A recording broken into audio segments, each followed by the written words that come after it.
예, 시장에서 주요 변수가 될 만한 이슈들 함께 체크해보고 또 연말 증시에 대한 전망과 함께 투자 전략 세워보도록 하겠습니다. 오늘은 유진투자증권 이상재 투자전략팀장과 함께합니다. 어서 오십시오. 예, 안녕하세요. 안녕하세요. 역시 미중 무역 협상 얘기부터 한번 해보도록 하죠. 예. 15일을 데드라인으로 보고 이제 하루하루 애타게 기다리고 있는데 또 간밤에는 유예 가능성이 계속 나옵니다. 그리고 백악관 안에서도 15일이 그렇게 절대적인 숫자는 아니라고 시장에서 기다리는 것과는 좀 다른 스탠스를 내보였는데 좀 상황들 어떻게 정리하고 계십니까? 예, 저희들도 많이 궁금하죠. 지난 10월 10일 날 이렇게 미중 무역 협상을 합의했다라고 했는데 예. 2달 가까이 도대체 어떤 내용을 서로 협상을 하고 있기에 아직까지 서명을 못 했는가 네. 굉장히 좀 궁금했는데요. 어제 나온 월스트리트 저널에서 그 내막을 일단을 조금 보여줬습니다. 내용을 좀 보면은 미국이 중국한테 요구하는 것은 매년 400억에서 500억 달러 정도의 농산물 수입을 확정을 시키라는 거고요. 규모를 확약을 해주고 두 번째는 이제 분기별로 제대로 이제 그 4분의 1씩 이렇게 구매를 했는지를 매 분기마다 점검을 하고 그리고 이제 매 분기에 구매가 전분기보다 10% 이상 줄어들지 않도록 하는 것을 그러니까 합의문에 이렇게 서명을 하도록 이제 미국은 요구를 하고 있고요. 그러니까 지금까지 요구했던 미국은 중국을 믿지 못하겠다. 그러니까 강제 이행할 수 있는 농산물 수입에 대해서조차도 강제 이행할 수 있는 것을 그 합의문에 이렇게 서명을 요구하고 있는 상황이고요. 중국 입장에서는 그 부분이 이제 좀 굴복으로 느껴지는 거죠. 미국한테 이렇게 그렇죠. 항복했다는 느낌으로 보여지니까 그리고 이제 중국 공산당에 대한 중국 시진핑 정부에 대한 어떤 신뢰 문제가 이제 이상이 생기니까 대놓고 말하지는 않았지만은 다른 교역 상대국이 반발할 수 있고 WTO 규정에도 위배가 된다. 이 말은 의미가 있거든요. 지금 작년도 하반기부터 미국과 중국이 무역 분쟁을 하면서부터 지금까지 중국이 미국으로부터 농산물 수입하는 것을 대폭 줄이고 그 경로를 대부분 브라질이나 아르헨티나를 통해서 지금 수입하고 있는 새로운 농산물 수입 확보선을 만들어 놨는데 지금 그걸 이렇게 강제로 이렇게 하다 보면은 지금 구축해 놓은 게 이제 무너지게 되는 거죠. 중국 정부 쪽에서도 받아들이기가 어려운 상황이어서 지금 논란이 있는데 피터 나바로 그 발언에 의하면은 이번 서명의 여부는 중국의 손에 달려 있다라고 얘기를 했는데 제 판단으로는 중국의 손은 아닌 것 같습니다. 중국은 그런 어떤 강제 이행을 할 수 있는 그런 조약에 대해서는 서명을 할 수 없다라는 게 작년도 미중 무역 분쟁 이래로 불거진 이래로 계속 일관되게 보여준 거니까 중국은 그 자체에 대해서 서명할 가능성은 적고요. 반면에 이제 미국 트럼프가 중국이 서명하지 않더라도 우리가 흔히 알려진 것처럼 이번 1,560억 달러 미국 중국 수입품에 대한 그런 관세 부과는 미국의 소비재가 많이 들어가 있어서 미국의 소비나 물가에 영향을 줄 수 있다라는 부담을 인식을 해서 중국이 설령 받아들이지 않더라도 이번 15일 관세 부과를 유예를 해줄지 아니면은 이번에 미국 국민들에게 조사한 결과 중국에 관세를 부과했을 때 누가 더 피해를 보느냐에 있어서 미국 국민들이 더 피해를 본다라는 여론이 60%에 달했지만은 그럼에도 불구하고 이번 기회에 중국에 대해서는 관세를 계속 부과해야 한다라는 미국의 여론이 67%에 달했다는 점을 감안해서 중국에 대한 압박을 계속하기 위해서 중국의 관세를 부과하는 게 트럼프가 재선 전략에 더 유리할 수 있다는 것도 분명하거든요. 중국이 너무 양보하는 모습으로 중국과 또 협상을 하면은 트럼프에게는 오히려 역풍이 될 수 있다는 그런 요인도 있기 때문에 지금의 상황은 오히려 이제 트럼프 미 대통령이 그런 어떤 양쪽에 있는 찬반 필요성을 놓고서 어느 쪽을 받아들일 것인가 트럼프의 손에 달려 있는데 지금의 시장의 기대는 이번 무역 협상이 서명은 하지 않더라도 최소한 15일에 관세 부과하는 것은 유예해 준 채 계속 협상을 해 나가는 쪽으로 지금 시장의 기대는 만들어져 있는데 지금 가능성은 반반이기 때문에 그 기대에 만약에 벗어난다면은 시장은 분명히 충격을 받거든요. 그런 여지도 좀 열어놓고 판단할 필요가 있다라는 게 지금 이 미중 무역 협상에 대한 이슈인 것 같습니다. 그러면 만약에 유예가 된다고 하면 시장은 또 그냥 관망세로 지지부진하게 쭉 갑니까? 아니면 그래도 좀 긍정적으로 받아들입니까?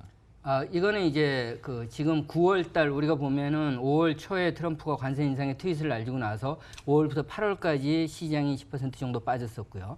그 다음에 이제 협상을 한다는 논의가 나온 9월 초부터 지금까지 시장은 이렇게 지금 그렇죠. 우리 시장은 별로 많이 못 올랐지만은 글로벌 시장은 강세를 이어오고 있는데 예. 관세를 유예하고 계속해서 협상을 해 나간다면은 최소한 9월 이래로 진행된 이 상승 기조를 훼손할 수 있는 여건은 안 만들어지기 때문에 상승 기조는 유지가 될 것 같고요. 또 우리 시장 입장에서는 상대적으로 못 올랐기 때문에 우리 시장이 좀 더 각광을 받을 수 있는 그런 여진이 있어서 말 그대로 지금 관세를 좀 유예해 주는 게 우리 시장 입장에서는 가장 바람직한 상황이 아닌가 그렇게 보여집니다. 예, 물론 시나리오별로 저희가 대비는 해야겠습니다만은 또 간밤까지 나왔던 업데이트된 소식이 유예 가능성이기 때문에 여기에 대해서도 한번 질문을 드려봤고 유예가 됐을 때는 시장에서 그래도 좀 긍정적으로 반응은 할 수 있을 거다라고 얘기를 해주셨는데요. 다른 이벤트도 하나 보자면 그 FMC 관련해서는 아무래도 이제 위원들의 스탠스가 어떻게 변화했는지를 우리가 봐야 될 텐데 뭐 꼭 상승까지는 아니더라도 인하 쪽은 지금 뭐 분위기는 아니지 않습니까? 예, 예. 그러면 시장이 이걸 매파적으로 해석하나라고도 할 수 있을 것 같습니다. 좀 어떻게 보세요? 예, 한두 명 정도 이제 미 연준 위원들 가운데서 매파 위원들이 금리 인상을 주장할 수는 있지만은 지금 이미 파월 의장이 미 연준 부의장이나 뉴욕 연은 의장이나 연준 총재나 이런 사람들 포함해서 메이저한 부분과 의견을 같이 해서 가고 있기 때문에 예. 금리 정책을 파월 의장의 생각과 달리 이렇게 12월 FOMC 회의에서 결과가 나올 가능성은 적고요.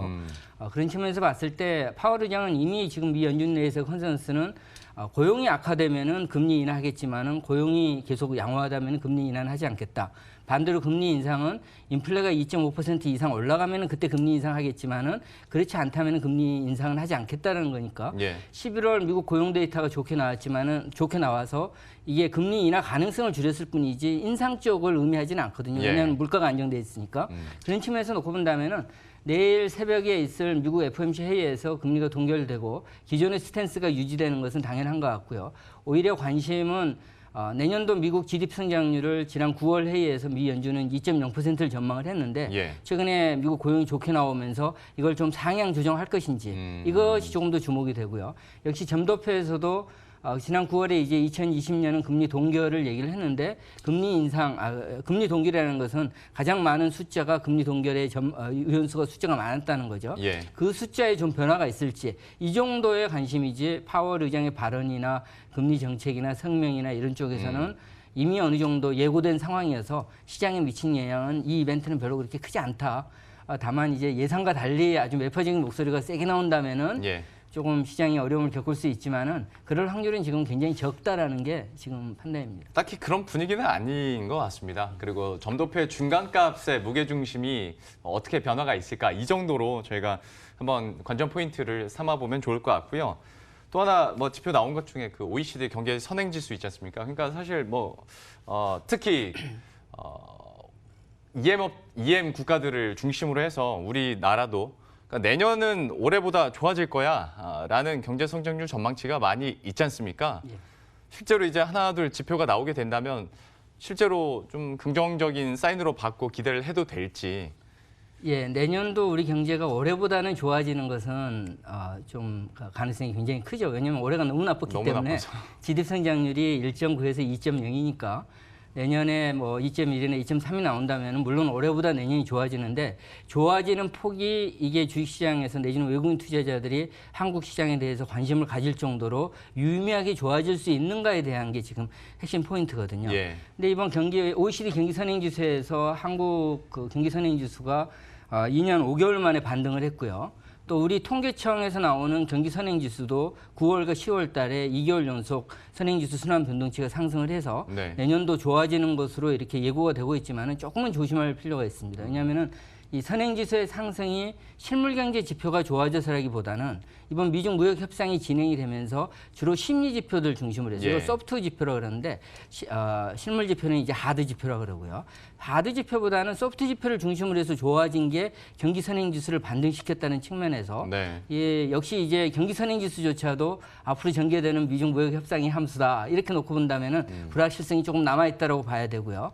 경기 회복의 강도에 있어서도 아직까지는 제대로 내년도 우리 경제가 소비 쪽이 좋아지느냐와 관련해서 큰 비중을 두기는 좀 어려워서 좋아질 가능성은 있지만은 아주 세게 좋아진 데에 대해서는 조금 더 확인이 필요하다라는 점을 말씀드리고 싶습니다. 예. 얘기해 주신 것처럼 세게 좋아질 것으로 예상하는 사람들도 많지 않은 것 같고요. 예. 다만 이런 반등들이 유의미하게 정말로 나타날 수 있을지는 조금 더 시간을 두고 한번 지켜보도록 할 텐데요. 그 연말 시장에 대해서도 수급적인 측면에서 한번 여쭤보자면 글쎄 뭐 외국인이 딱히 막 크게 강하게 들어올 것 같진 않으니 기관이라도 좀 잘해줬으면 좋았을 텐데 뭐 우리 뜻대로는 안 됩니다만은 과연 기관들이 연말까지 앞으로 얼마나 더 사줄 수 있을까? 사긴 산다고 하니까. 근데 구체적으로 여력이 얼마나 된다고 보십니까? 우리가 기관을 전체적으로 평가를 할 수는 없고요. 공모자금이 이렇게 빠져나가고 있고 또 3월로도 들어가고 있어서 전체를 평가할 수는 없지만은 지금 핵심적인 역할을 하고 있는 국민연금을 중심으로 한 연기금의 그렇죠. 주식 매수 여력이 지금 우리 국내 기관 투자자 입장에서 외국인이 설령 매도를 하더라도 우리 시장을 좀 받칠 수 있겠는가에 관심 포인트고요. 이건 역시 정확하게 알기는 어렵지만은 일부 보도된 자료에 의하면은 연금의 그 주식 매수의 어떤 그 국내 주식 비중의 목표는 전체 운용 자산의 18%입니다. 네. 이걸 넘길 수는 없는 거죠. 근데 이제 연금 그런 측면에서 18%를 적용해 본다면은 올해 연말까지 국민연금이 보유할 수 있는 국내 주식 규모는 약 한 132조 원 정도 되고요. 네. 지금 현재 10월 어제까지 해서 추정되는 국민연금의 보유 주식 잔액은 123.4조 원. 네. 그러니까 이걸 차감을 해보면은 연말까지 한 8조 원 내외는 추가로 더 살 수 있다. 그러니까 상당한 규모를 그러게요. 연금에서 살 수 있다라는 추론이 가능한데요. 예. 다만 이걸 100% 믿기는 어려운 게 아까 말씀드린 국내 주식 보유 비중을 전체 자산의 18%로 가져간다는 것은 최대 목표인 거고 예. 이 목표를 중심으로 해서 어떤 변동의 여지는 충분히 있는데 현재 어제까지 해서 연금이 보유하고 있는 게 기사에 의하면 17.2%니까 네. 얼추 18% 목표에 거의 근접을 한 거죠. 그러네요. 18%까지 갈 수도 있고 경제 여건에 따라서는 여기서 추가적으로 안 갈 수도 있기 때문에 예. 매수 여력은 8조 원 내로 충분히 남아 있지만은 이걸 그대로 이제 앞으로 연금이 계속해서 산다라는 단정을 하기는 조금 어려운 상황이다 하는 점을 말씀드리겠습니다. 예. 우리의 바람을 담을 수밖에 없겠네요. 아직 여력은 있으니 좀 더 사줬으면 좋겠으나 여기도 다들 월급쟁이고 최대한의 수익률을 내야 되는 상황이다 보니까 어떻게 할지는 한번 지켜봐야겠습니다.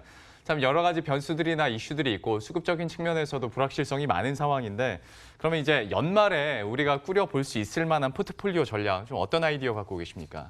예, 여러 가지 변수들이 지금 연말까지 많이 남아 있습니다. 지금 있는 우리가 지금 얘기를 했던 미중 관세부가 문제도 당장 네. 이번 15일에 있고 또 관심이 이제 다음 주에는 중국의 중앙경제공작회의, 우리가 공작회의라고 하는 게 있는데 2020년에 중국 정부가 어떤 성장 목표를 제시할 것인지 수치를 구체적으로 제시하지는 않지만은 방향을 제시하는 중요한 회의가 있고요. 네. 또 우리가 알고 있는 23일에 한중일 정상회의에서 일본과의 무역 관계가 개선될 수 있는 여지가 있을지 예. 이것도 조금 주목이 됩니다. 더불어서 이제 월 하순에 미 트럼프 대통령의 하원 탄핵 표결도 있고요. 조금 더 길게 보면은 내년 1월 말 21일부터 24일까지 대만 총통 선거도 또 주목이 되는 이벤트 중에 하나입니다. 이런 이벤트들이 많이 있지만은 결국은 내년도 내지는 올 연말 포트폴리오 전망을 본 데 있어서는 내년도 우리 기업들이 실적이 좋아지는 업종에 좋아질 거다라고 예상되는 업종에 관심을 쏟을 수밖에 없는데 예. 그 대표적인 업종들이 반도체와 유틸리티 그리고 에너지 자동차, 화학 정도입니다. 예. 이런 업종에 대해서 일단 포트폴리오를 가져가는 게 유망하지 않을까 그렇게 보여집니다. 지금 상황으로 봤을 때는 이 5개 업종 꼽아주시는 것도 참 많게 느껴지긴 합니다. 반도체와 유틸리티, 에너지, 자동차, 화학에 대해서도 관심을 가져보도록 하겠고요. 한 20초 남았는데 정말 오랜만에 모신 김에 내년도 코스피 있지 않습니까? 간단하게 밴드 어느 정도 예상하십니까? 이거는 저희 하우스뷰를 말씀드릴 수밖에 없고요. 네. 유진투자증권에서는 내년도 코스피 전망에 대해서 바텀은 한 2,080포인트 정도를 보고 있고요. 맥스는 2,430, 올해보다는 상승의 여지가 상당히 있다라고 저희 하우스뷰는 가지고 있습니다. 예, 내년에 이 하우스뷰 꼭 맞기를 바라도록 하겠습니다. 유진투자증권의 이상재 투자전략팀장과 함께했습니다. 고맙습니다. 예, 감사합니다.